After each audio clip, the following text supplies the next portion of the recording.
దేవకార్య సముద్యత.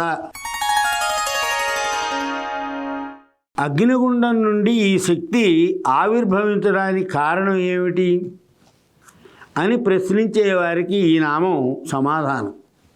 భక్తులను రక్షించుటయే పరమేశ్వరికి పరమావధి.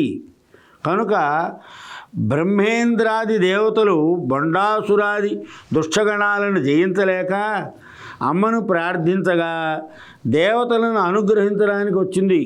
కనుక దేవకార్య సముజ్యత అని పేరు. మనలో కూడా ఎన్ని ఇంద్రియాలున్నాయో అన్నిటికీ అంతమంది దేవతలు ఉన్నారు. ఆ దేవతలను బాధించే రాక్షసులు మనలోని దుష్ట స్వభావాలే. ఆ దుష్ట స్వభావాలను నాశనం చేసుకోగలిగితేనే మనకు శాంతి లభిస్తుంది. విరాట్ పురుషుని అవయవాల నుండి దేవతావర్గం పుట్టింది.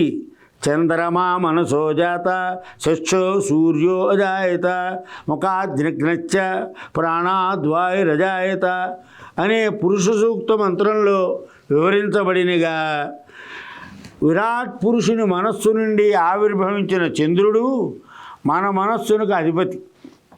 కంటికి సూర్యుడు, ముఖానికి ఇంద్రాగ్నులు, ప్రాణానికి వాయువు.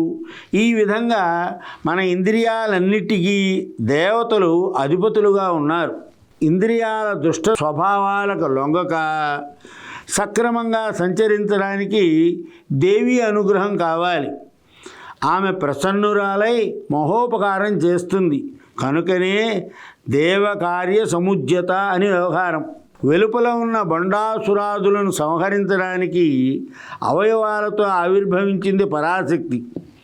మనలోని పశు స్వభావం, సోమరితనం వంటి దుష్టభావాలను నశింపజేయడానికి మనకు సాధన ద్వారా పరాశక్తి మనలో ఉద్భవించి ఇంద్రియ దేవతలను రక్షిస్తుంది అని ఈ నామంలోని పరమార్థం. పిండాండమైన మన శరీరంలో పంచ ప్రాణాలు, సప్తధాతువులు, 10 ఇంద్రియాలు, 11 విధాలైన మనోమూర్తులు ఉన్నాయి.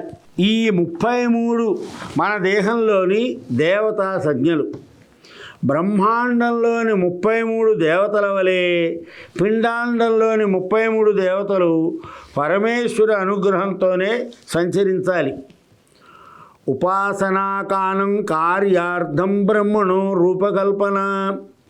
ఉపాసకుల సౌకర్యం కోసం నిరాకారమైన నిర్గుణమైన బ్రహ్మతత్వం సాకారమై సగుణమై భాషిస్తుంది.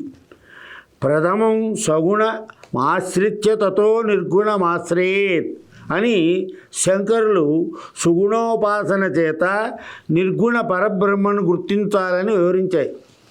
కఠోపనిషత్తులో వరాంచి కాని వ్యతృణత్ స్వయంభూ అంటే మన ఇంద్రియాలు బహిర్ముఖమై అందుచేత వెలుపల వస్తువులను మాత్రమే మనం చూడగలం.